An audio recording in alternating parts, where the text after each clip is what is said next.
Sahabat semua, tahukah Anda dengan Banser dan Ansor NU? Ya, Banser dan Ansor NU adalah organisasi yang sudah berdiri sebelum Indonesia merdeka. Tentu sangat banyak sekali jasa-jasa dari Banser dan Ansor NU ini. Berikut dalam peristiwa penumpasan PKI, Banser dan Ansor NU memiliki peran sebagai berikut.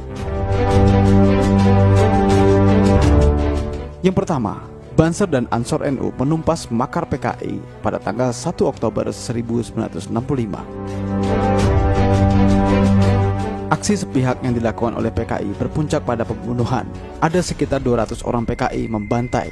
Pembantaian terhadap anggota militer itu mendapat reaksi keras dari Legend Ayani. Tokoh-tokoh PKI mendalangi kemudian diproses secara hukum.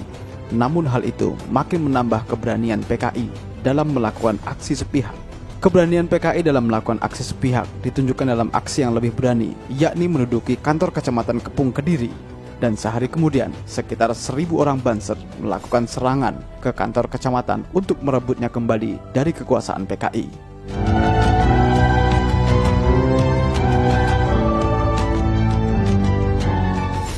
Yang kedua, peristiwa bentrok Banser vs PKI tanggal 10 hingga 27 Oktober 1965. Pada tanggal 10 Oktober 1965, para anggota Banser di Kabupaten Malang mulai menurunkan papan nama PKI beserta ormas-ormasnya.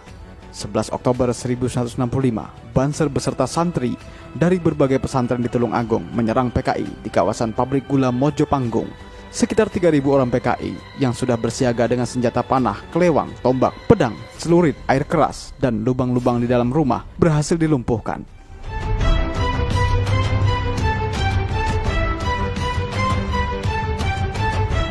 Yang ketiga, penumpasan PKI di Jawa Timur.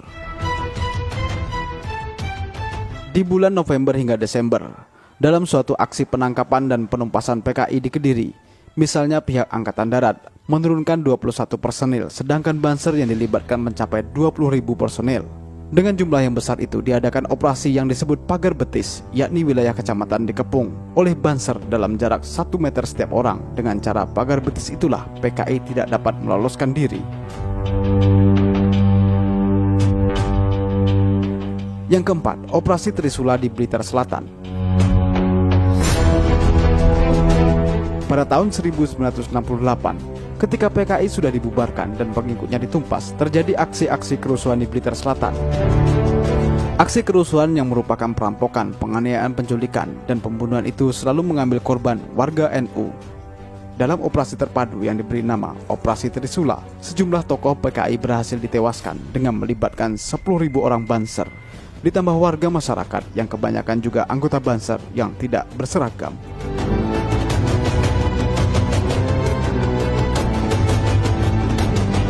Berdasarkan uraian singkat ini, keberadaan Banser sebagai paramiliter yang digunakan untuk membantu proses penumpasan PKI oleh ABRI pada saat itu memiliki nilai historis yang kuat, di mana semangat anti-komunis yang terkristal dalam doktrin Banser dapat dimanfaatkan sewaktu-waktu oleh pihak ABRI jika negara dalam keadaan terancam. Setelah lepas dari kolonialisme Belanda, perjalanan sejarah Indonesia masih menghadapi banyak masalah di berbagai bidang, khususnya bidang ekonomi, sosial, politik, dan keamanan. Berbagai masalah datang silih berganti, dan yang paling tragis serta tercatat dengan tinta merah adalah peristiwa G30S PKI yang merupakan usaha PKI untuk merebut kekuasaan negara. Demikianlah tayangan kami kali ini, semoga membawa manfaat bagi kita semua. Jangan lupa like, subscribe, dan bagikan tayangan ini. Terima kasih, sampai jumpa.